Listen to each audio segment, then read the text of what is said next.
Welcome back to Switzer on Sky News Money. A new survey from Aon says that increased competition and consumer pressure to innovate pose the biggest threats to business growth. The number one risk is regulatory and legislative changes. To discuss the findings, I'm joined by Bruce Gordon, the Managing Director in Global and Corporate from Aon Risk Solutions. Bruce, welcome to the program. Thank you, Paul. Maybe we just might start with the survey that Aon has done to just put these findings in context. Indeed. Well, the survey involved almost 2,000 respondents from around the world in 60 countries in total and in 30 different industries. So there's a representative sample there, and Australia, of course, was also fully represented in the findings. And what were the main risks that Australian corporates are identifying? Well, the number one risk for Australia was legislative and regulatory change, and that's a contrast to the overseas findings where brand and reputation risk occupied the number one spot for the second time running. And so why do you think that is? I mean, does that mean we need to do more to work with governments to actually sort of ease up on some of the red and green and tape? I think at the end of the day, the issue is this.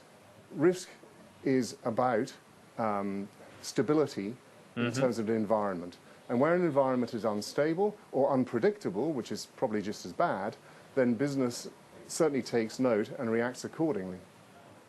Right. Okay. So in terms of this regulatory and legislative changes, though, I mean, if our companies are saying it's a big issue, does that mean sort of business groups and other parties need to work harder with government in terms of trying to make it a bit easier for companies to do business? Well, in terms of the actual contribution of business, clearly it's relating to the sample in the survey. Right. But the message is fairly clear, which is that business reacts poorly to a lack of stability or a lack of predictability in government direction. Okay. Okay, so you also look at what companies describe as the growth challenge, and I think I mentioned in the introduction that things like competition and pressure to innovate from their customers are big issues. What can companies actually do about those two things? They probably can't do much about competition, but what should they be doing around the innovation theme? Well, the management of risk at the end of the day is about containing volatility. And at an organisational level, I think that comes in the order of strategy and structure and people.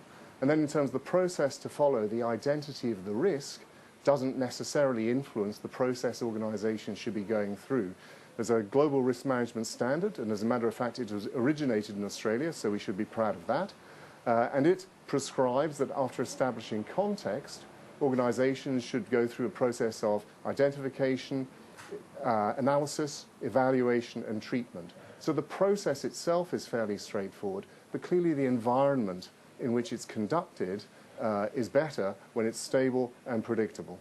But just going back to the innovation thing, I mean, I'm just wondering if, you know, company directors and CEOs listening to this tonight, what they'd say, well, what can you do on the innovation front? Does that just mean, you know, changing the business, looking at the people in your team, looking at offshore for how you can bring ideas that are working in other markets back to Australia? Well, the issue you touch on there on talent rates very, very highly both in Australia and overseas. From memory, I think it was number 7 out of 10 in both areas. And it's hard not to see in future how current youth underemployment and unemployment might influence the availability of talent and hence increase the difficulty of actually retaining the right people. Do you get a sense that Australian corporates are doing enough to develop talent and sponsor people through their companies? The indications from the survey are that it's one of their top 10 risks, and as a result, I think you'd have to draw the conclusion that they feel they can do more. Right. Let's talk about brand and reputation. So you mentioned, I think, that globally that's the number one risk for most companies? Yes, it was, and it was also the number one in the previous survey as well, 2 years ago. Yeah. Why do you think that's lower in Australia? Well, it was actually number 2 in Australia, so it's still very much top 5. Right. I think it's perhaps to do with the fact that Australian brand and reputation risk is there are fewer experiences of truly organisation impacting brand and reputation damage in Australia than there may have been overseas. Right, okay. And things like cyber security, I mean, how high is that now regarded as a risk? It's very highly regarded, or I should say it's very highly rated in both environments, that is the Australian environment and overseas, and it's also top of mind in relation to projected future risks. Right, okay. So you're saying that could be number one in, what, a couple of years' time, perhaps? I suppose that's indeed possible. What is interesting also is that over time, and we've been doing this survey for over 10 years, the actual identities of the top 10 risks tend to be relatively stable. Right. And I suspect the reason for that is that, of course, people are conditioned by their experience. And okay. So, for example, in 2007, economic slowdown didn't make the top 10. Right, okay, It's made yeah, the top 10 every time since. And the last one I want to ask you is obviously project management's up there, but, Yes. but what is, you mentioned economic conditions, obviously that determines changes from time to time. What are some of the risks that have dropped off the survey over the last sort of decade or so? Well, I was watching your guest a few minutes ago, and one of the interesting things, and I suppose it's terribly topical, is that terrorism risk has never made the top 10 in any jurisdiction.